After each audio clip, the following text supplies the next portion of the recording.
Tribunal de Justiça do Amazonas divulgou no início da semana que os pedidos de pensão alimentícia feitos na Justiça em Manaus registraram queda de 12,8% em comparação com o mesmo período do ano passado, enquanto nos 6 primeiros meses de 2015 foram registrados 4.431 pedidos de pensão alimentícia.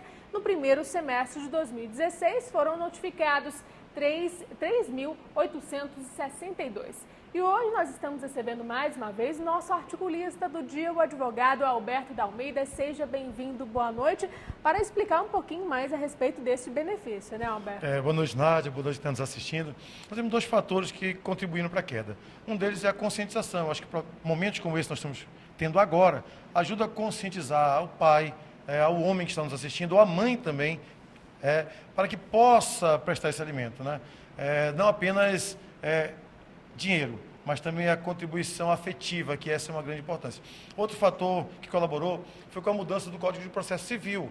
Antes, chegava uma parte no escritório, conversávamos, celebrávamos um acordo, eu teria que buscar o judiciário para homologar esse acordo.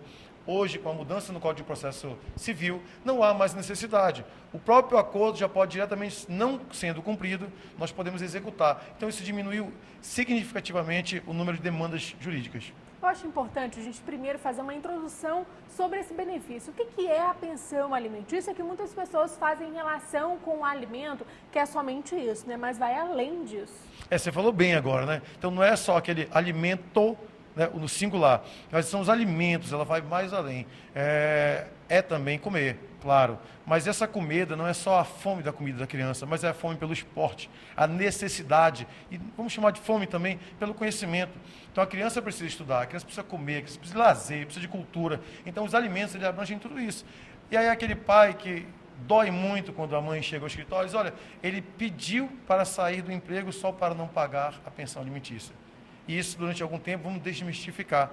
Mesmo aquele homem que não está trabalhando, aquela mulher que não está trabalhando, se a outra parte, normalmente está com a outra parte, e não necessariamente com o pai ou a mãe, pode até com o avô ou com o tio, essa criança terá a responsabilidade de pagar. Ora, eu mesmo desempregado estou vivo, se eu estou vivo eu estou comendo. Então eu preciso, nem que seja uma parte do meu alimento, eu tenho que passar para essa criança. Falávamos outro dia, foi bom fazer? Se foi bom fazer, eu tenho também que saber que eu tenho a responsabilidade com essa vida que eu ajudei a gerar. E quem tem a responsabilidade de pagar esse benefício? A gente falou aí não somente nas figuras paternas, mas a gente falou de outras figuras que estão dentro desse ambiente familiar. Sim, sim. Os primeiros responsáveis são pai, depois você vai avô, né? São aquela família em linha reta, são linha sucessória, pai, avô, bisavô. Agora, também não tendo condições de apoiar, ou às vezes já falecido, pode ser um tio, a tia, também não só podem, como devem também contribuir. Porque a pensão alimentícia é interessante, não é apenas uma pessoa que tem responsabilidade, mas toda a família. Daí a importância do pai de hoje educar o filho, para que ele tenha essa consciência. Para que o filho de hoje, porque esse filho de hoje será o pai de amanhã, a filha de hoje será a mãe de amanhã. Então eles precisam ter consciência que, por mais que não seja dele, se for do irmão, um exemplo, ele será o tio.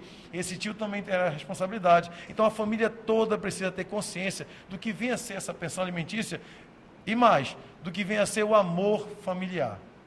Em quais os casos que passa para esses sucessores? Passam, por exemplo, para o avô e para o bisavô?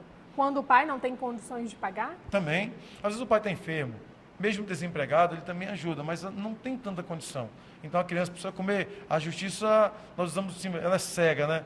Mas ela é inteligente, embora seja cega. Então ela está ali, ela percebe a situação desse pai. Porque não pagando a pensão por 3 meses consecutivos, cabe prisão. Cabe prisão. Agora, não adianta apenas prendê-lo, porque ele vai ficar de 1 a 3 meses preso. E é reclusão mesmo. A única diferença é que ele vai ficar afastado dos presos comuns. Mas ele vai ficar recluso. Nesse momento a criança precisa comer. Então quem vai pagar? Aí é o avô, é um tio, que tem a responsabilidade também de colaborar com a educação. Por isso nós falamos, não apenas com a comida, mas com a educação dessa criança que necessita.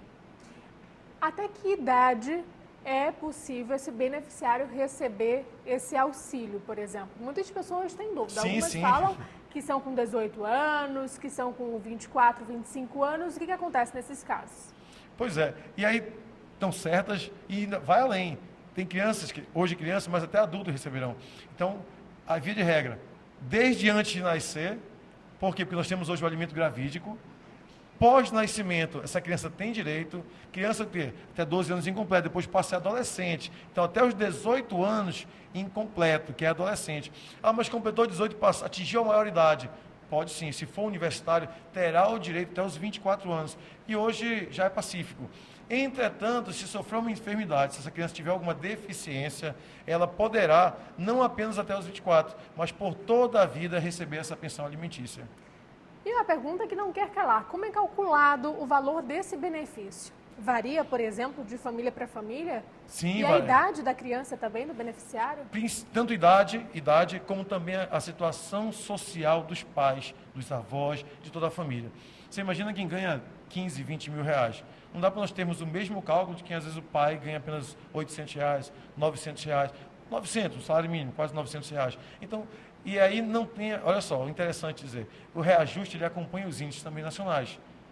E mais, ela não se limita aos 30%, que eu ouço muito chegando no escritório, doutor, ele tá pedindo, eu quero pedir a pensão, os 30% que eu tenho direito. Não. Na verdade, 30% é a regra porque a justiça ela pega como base o limite de que o cidadão não pode dispor mais de 30% do seu rendimento.